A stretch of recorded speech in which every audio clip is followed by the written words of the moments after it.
आप सबका धन्यवाद फिर से आप लोग समय निकाल कर आए हैं और इतने सारे सवाल आपने सामने रखा।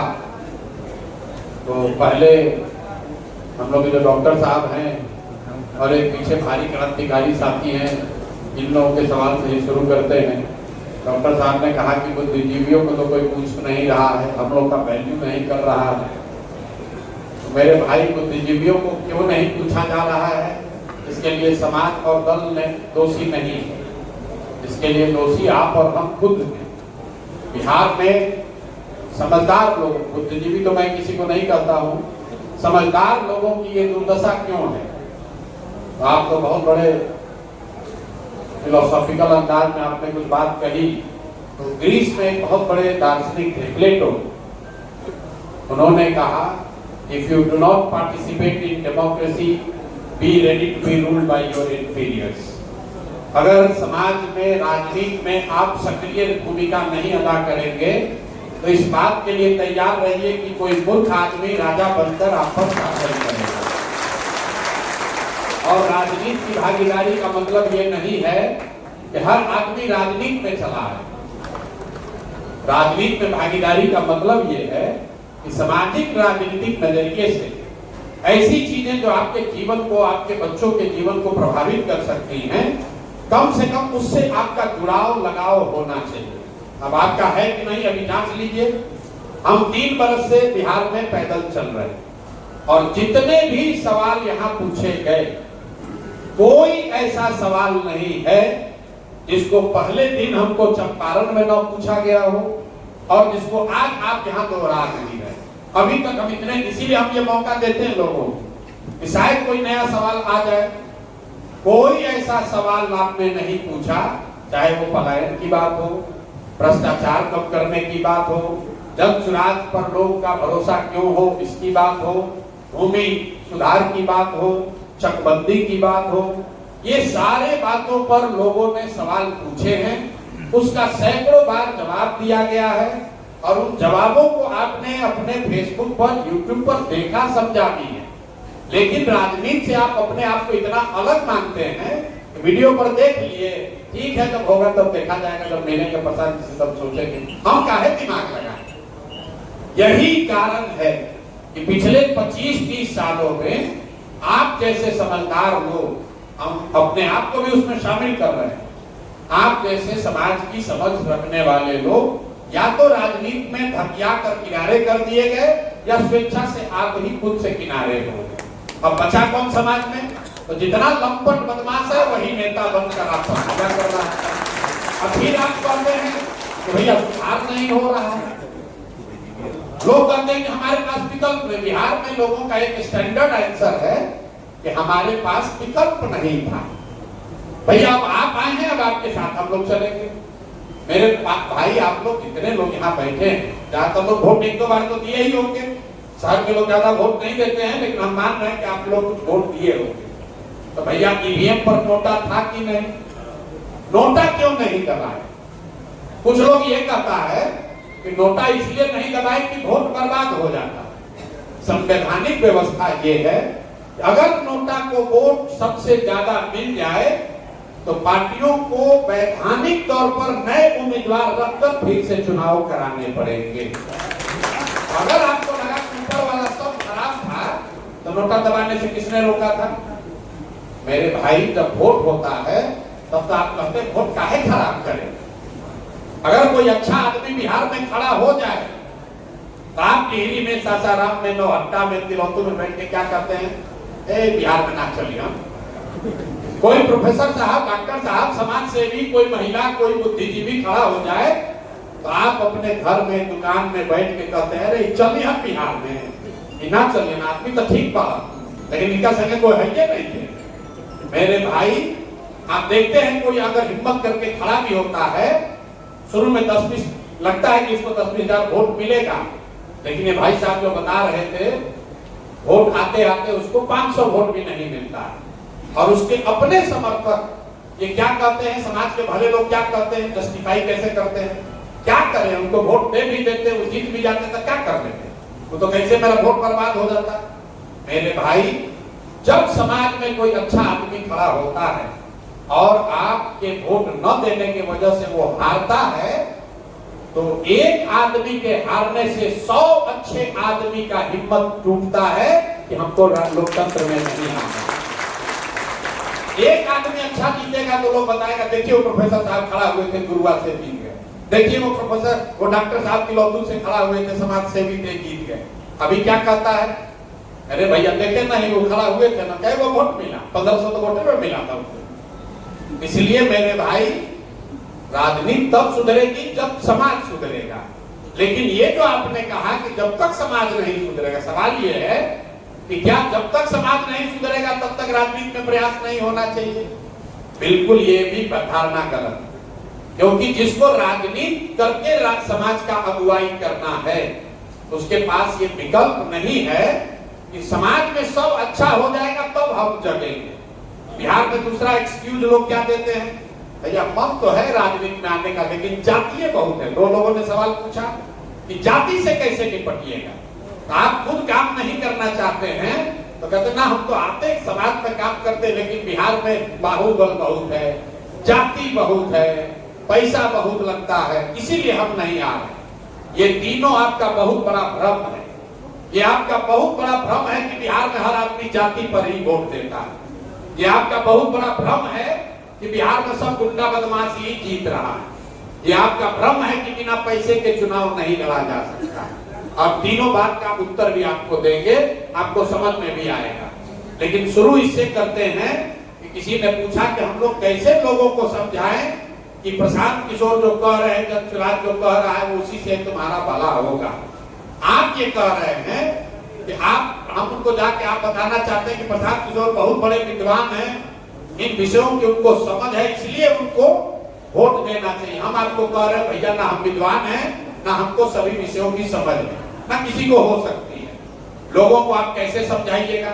आपको खुद भी पूछना चाहिए कि आप जगसुराज पर क्यों भरोसा करें।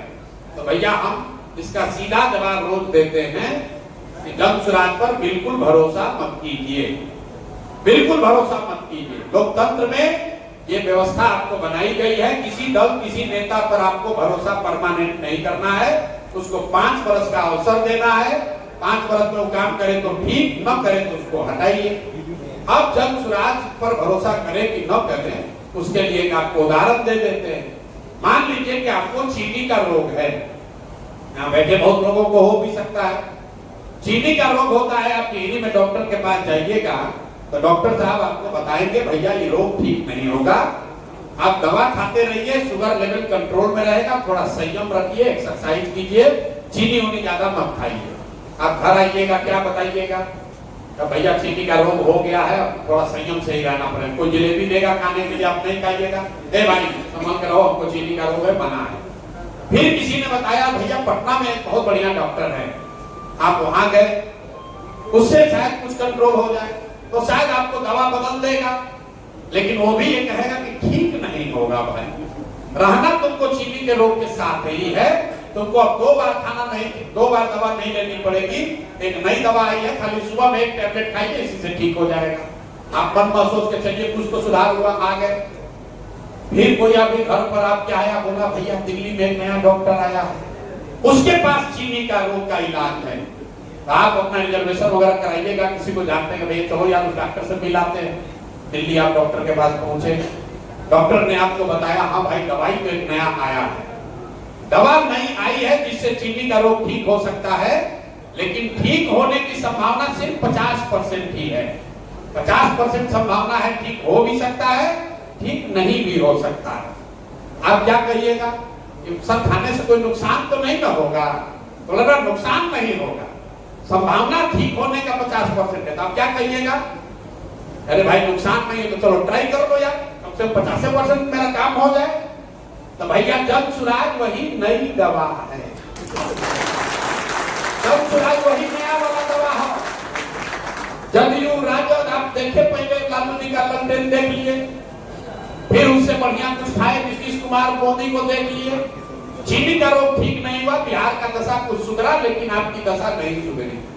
अब जगसुराज आया है तो आप इसको 5 वर्ष के लिए ट्राई कर लीजिए, नया दवा के तौर पर, तो आप तय कर लीजिए बैठ के भैया आपको पीछे का एक्सपायर दवा खाना है कि नया दवा ट्राई करना है। इतने का तो हिसाब किताब है। अगर कोई कहता भाई प्रसाद से बड़ा चला के आपको गुरुवक बना रही, देखिए भाई साहब हमसे पूछ रहे इतना दल के साथ आप काम किए हैं, कैसे आप पर भरोसा कर ले? हम इतना गुरुवक है कि आपका गला काटना है तो आपको कहेंगे कि काटेंगे? हैं? सवाल पूछने वाले का भी हमको नहीं समझ में आता है। मान लीजिए कि हमको आपको ठगना है तो मैं कभी ये कहूंगा कि मैं आपको ठगने वाला हूं?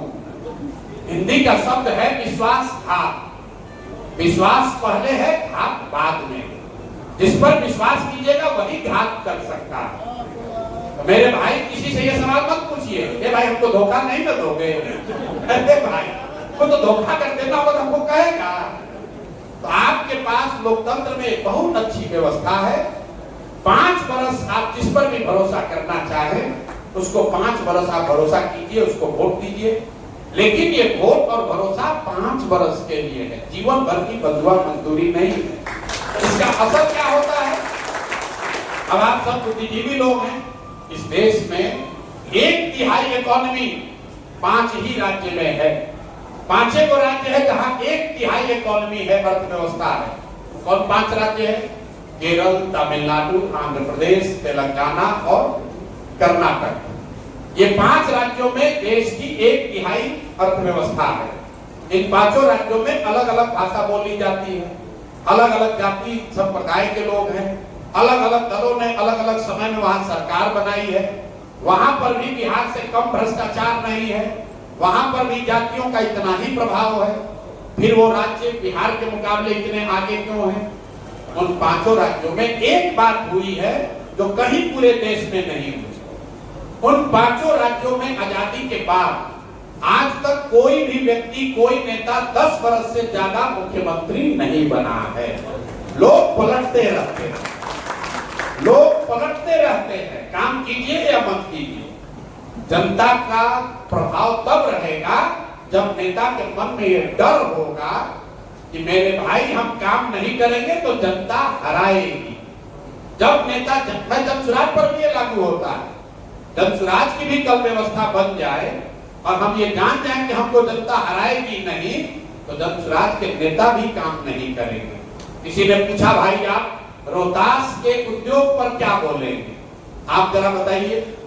20 वर्ष से नीतीश बाबू एनडीए की सरकार है। रोहतास का उद्योग तो 40-50 वर्ष हो गया बंद हुए हुए। आप 20 वर्ष से उसी एनडीए को वोट दिए जा रहे हैं और हमसे कह रहे हैं कि भैया रोहतास का उद्योग कैसे चालू होगा? अरे भाई जहां जाइए बिहार में आपको 1 लाख समस्या गिनाता है और उसके बाद हम कुछ अच्छा बताइए आपके विधायक कितना बार जिससे जीत रहे हैं? कहता भैया 4 बार से। एमपी महोदय कब कितना बार से जीत रहे हैं? तो भैया 2 बार से एमपी जीत रहे हैं, इससे पहले इनके बाबू जी जीतते थे। तो दोनों बात कैसे हो रहा? आप एक और कह रहे हैं कि आपका नेता काम भी नहीं कर रहा है और उसी नेता को वोट देकर आप जिता भी रहे हैं। अब तुरंत कोई कहेगा कि तो भैया लास्ट आते आते ना जाति पर वोट पड़ जाता है। ये बिल्कुल गलत बात है। अगर आपको लगता है कि बिहार में जाति पर वोट पड़ता है तो इस बात को, इस भ्रम को अब अपने दिमाग से हटाइए। ये बिहारियों का एक बहुत बड़ा नुकसान अपना खुद कर रहे हैं ये कह के कि बिहार में तो सब जाति पर होता है। जितने यहाँ लोग बैठे हुए हैं आप मुझे बताइए कि कौन सा ऐसा बिहार देश में राज्य है जहां जाति नहीं है? क्या कापू कम्मा रेड्डी आंध्र प्रदेश में नहीं है? क्या कुर्मी मराठा महाराष्ट्र में नहीं है? क्या पटेल और क्षत्रिय गुजरात में नहीं है? उनकी राजनीति में भूमिका नहीं है? कुछ लोग कहेगा ना वहां पर जाति है लेकिन बिहार में ज्यादा है। तो ज्यादा है कि कम है अभी जांच लिया जाए। भाई 14 में यहाँ जितने लोग बैठे हुए हैं ज्यादातर लोगों ने 14 में मोदी जी के नाम पर भाजपा को वोट दिया है। तो जरा बताइए आप लोगों में से किसका किसका जाति मोदी जी वाला जाति है? बताइए जरा आपको। जिसको लगता है कि बिहार में सब आदमी जाति पर वोट दे रहा है तो आप बताइए कि मोदी जी को बिहार में वोट दिया कौन? मोदी जी के जाति का तो है ही नहीं है कोई यहाँ। दोनों बात तो सही नहीं हो सकती है। या तो हर आदमी जाति पर वोट पर तुरंत आदमी कहता ना वो तो हिंदू मुसलमान पर देता है, जाति पर नहीं ना देता है। कहना ना वो तो पुलवामा के लिए दिया था। अरे भाई, आप ये कह रहे हैं कि जाति पर ही सब व्यक्ति वोट देता है। आप मुझे बताइए कि अगर हर व्यक्ति जाति पर ही वोट देता है तो मोदी जी को बिहार में वोट दिया किसने? अब कोई कहता है भाई मोदी जी तो अलग चीज है, तो चलिए लालू जी को पकड़ लीजिए। आप और हम रोज पढ़ते हैं MY समीकरण, तो भैया M तो मतलब मुसलमान हुआ, तो मुसलमान और लालू जी की जाति तो एक नहीं है, तो मुसलमान लालू जी को काहे वोट देता है? भाई आप तुरंत कहेंगे तो भाजपा के डर से देता है, भाजपा के डर से देता है ना, जात के लिए तो नहीं देता है।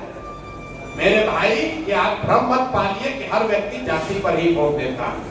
और दूसरे राज्यों के मुकाबले जाति का प्रभाव बिहार में ज्यादा है कि कम, इसको अगर आंकड़ा है तो एकदम साइंटिफिकली देख लीजिए। 14 में इस पूरे देश में इंदिरा जी की लहर में लोगों ने कांग्रेस को वोट दिया, मतलब पूरे देश में जातियों से ऊपर उठकर लोगों ने इंदिरा जी के मौत के नाम पर कांग्रेस को वोट दिया।